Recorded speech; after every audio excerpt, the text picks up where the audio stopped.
My name is Cara DeFalco. I'm what the fertility community calls a single parent by choice. It's just not supposed to be this whole. And this is my story. New plan? Well, new option? I don't know.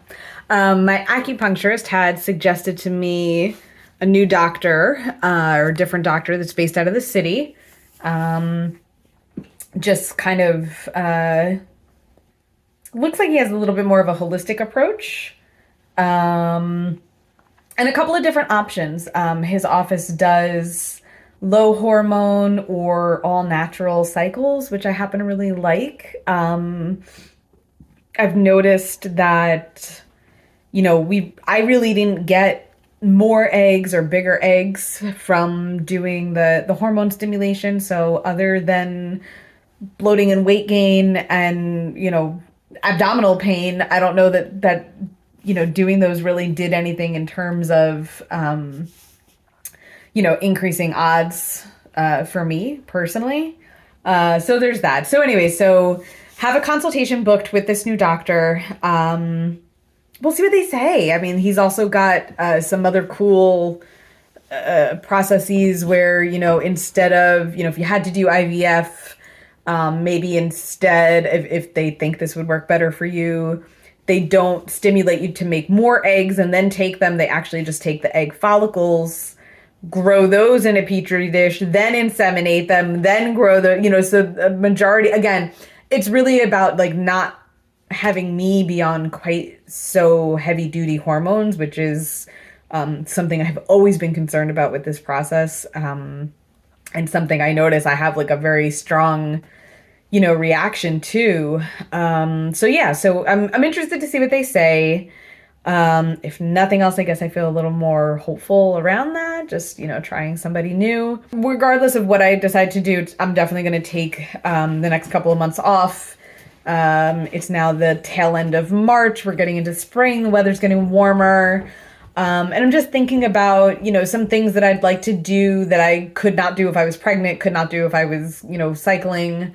So I'm kind of just wanting to take a few months off. And they do say, again, it takes, up to or upwards of 3 months for any of the supplements that you're taking, the diet, any of that stuff to impact the quality of your eggs in your body. So I kind of want to take this time to, focus on health, fitness, get back into working out a little harder. I've been only doing yoga and walking and trying to keep things more gentle because of all of this. So I did a hard workout this morning. I was really happy to do that.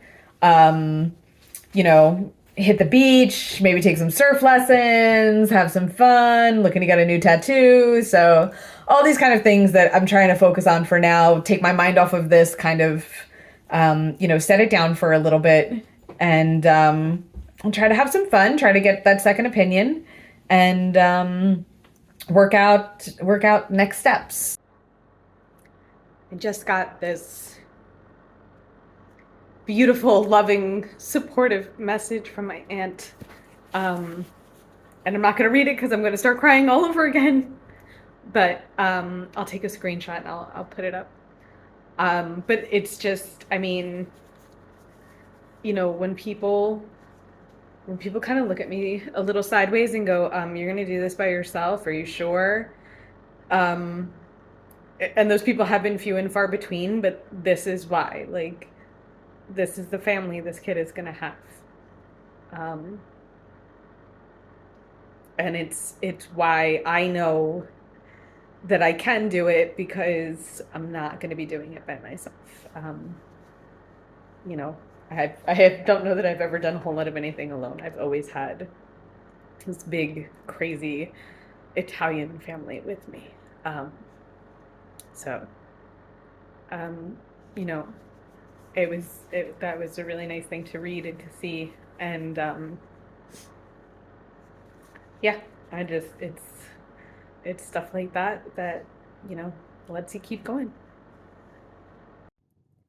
I feel like it's important to mention for people going through this that you get from the hormones a fair amount of weight gain and bloating. And so, even, and people notice. And then if they know that you're like going through what you're going through, they're like, ah, and it's like, no, it's just, So unfortunately, we're going to, I mean, take a few months to fix this. But yeah, that's just one of the other things. But also, I just think it's important that people know, you know, um, if you did have to go through some sort of additional fertility therapy to have your child, you're already going to start off heavier than you normally would have. So just be kind to yourself and give yourself some grace because it's just going to be there a little bigger. I did just eat breakfast too, but yeah.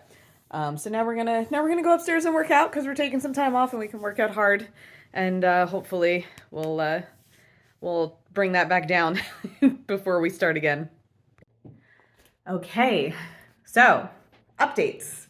Um, Spoke with a new doctor, basically got a second opinion. Um, and he agreed. The consensus is the next best step is a traditional IVF cycle. So I was a little disappointed about that. And at the same time, I was kind of relieved to know that, my doctors at Kindbody had done everything they could. They did everything right. Um, when it doesn't, I think that's just human nature, right? When shit doesn't work out, you want someone to blame, you want to point the finger at something. And sometimes it really is just, it's a numbers game and it just didn't work. And rather than throw good money after bad, why don't we just move to the next step and go on to something that has better results?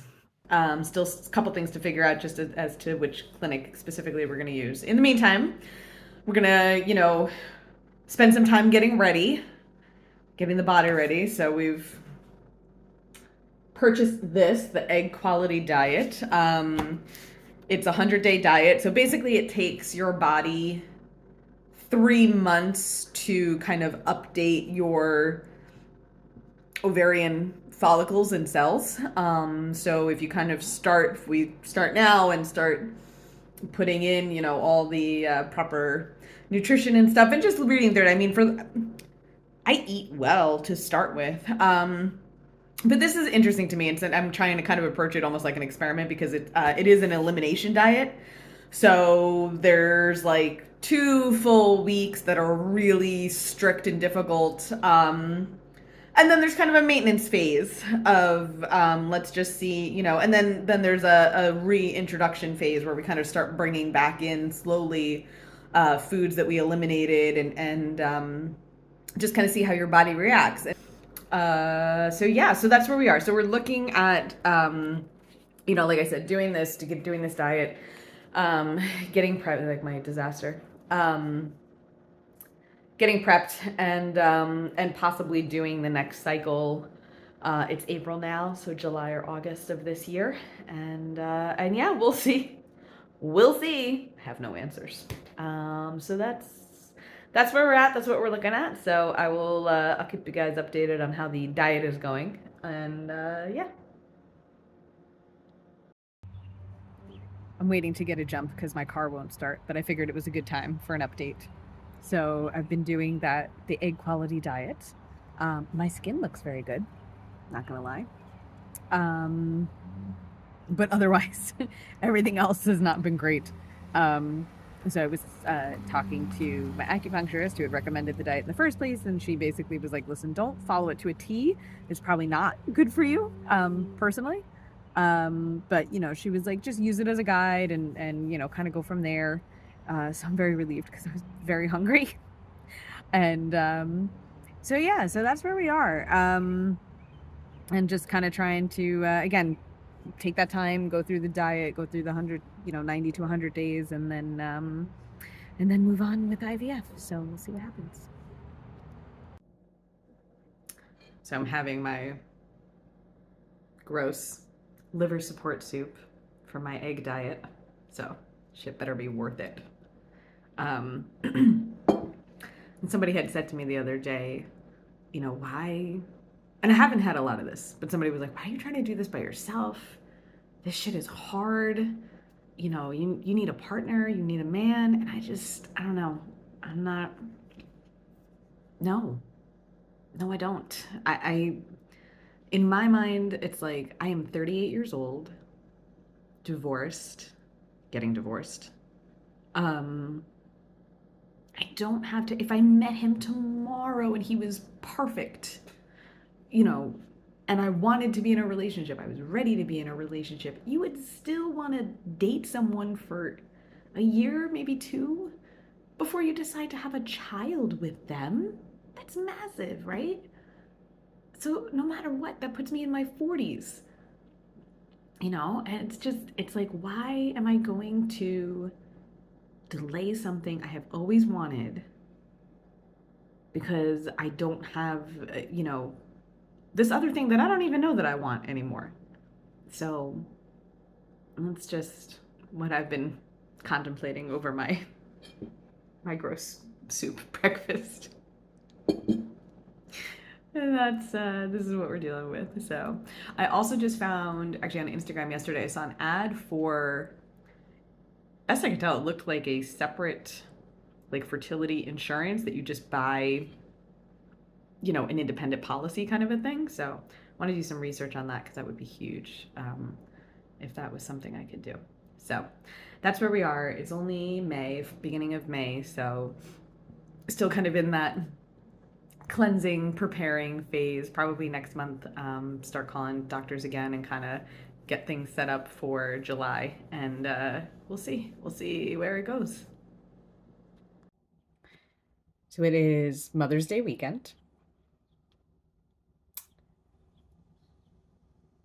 And I was thinking about doing this as a social media post, and I may still, probably with some form of makeup on, although I'll probably cry it off. But I was just thinking how, first of all, how many women I know personally who have lost children, born babies in this country, in the United States of America. And we are losing babies. We are losing mothers because our healthcare system is shit. Okay, that's one. Two, how many more women and couples are paying 10, 20, $50,000 out of pocket for the opportunity to be a parent? Because our insurance system is shit in this country. And it's like, maybe for Mother's Day, what we should do is start asking our government and our local leaders to provide the health and financial support that women need to be mothers. Because in the 21st century in the USA, we should not be losing babies and mothers, and we should not be going bankrupt for the chance to do it. So this sucks. Recipes suck. They don't work out. None of it makes sense. It's supposed to be an elimination diet, right? So I'm in a stretch. I can have coconut milk, coconut yogurt, but can't have coconut flour. It's all fucking coconut. What difference does it make? It's so, I mean, clearly she's not a chef. I don't imagine she's much of a home cook, and I don't understand why, if you're going to do 100 days, why pull everything out all at once? Why not do it in pieces? And again, I just feel like I'm, as someone who's gone to nutrition school, as someone who's designed an elimination diet, it's like, this one is extreme and ridiculous. And again, like, those recipes, they're awful. they have no flavor. They don't hold up. They don't work out. They just, it's like, ugh. So friends keep asking me why I'm still doing it. I'm like, I came this far. Let me keep trying. Here's where I will give credit. Again, the skin has cleared up nicely here and on my back. And I have my period right now, and I have had very, very minimal cramping, which I will take. So there's something there, but again, I feel like you really probably could have gone with, okay, gluten, dairy, corn, soy, eggs, for 30 days, and then bring those back in and see if there's a reaction, and then do another, 30 days with, shellfish, beans, legumes, nuts, seeds, blah, blah, blah. It's just so that people aren't suffering. Like, you know, you take people who are already desperate and have them, buying into something like this, on top of which, not for nothing, considering how much groceries are right now and how expensive fertility treatments are. I mean, I'm spending $150 a week on one person, in order to buy all the organic, gluten-free, humanely, and don't get me wrong, I typically buy organic and humanely raised and local um, meats and vegetables. That's usually what I look for. But this is insane. This shit's insane. There's got to be a better way.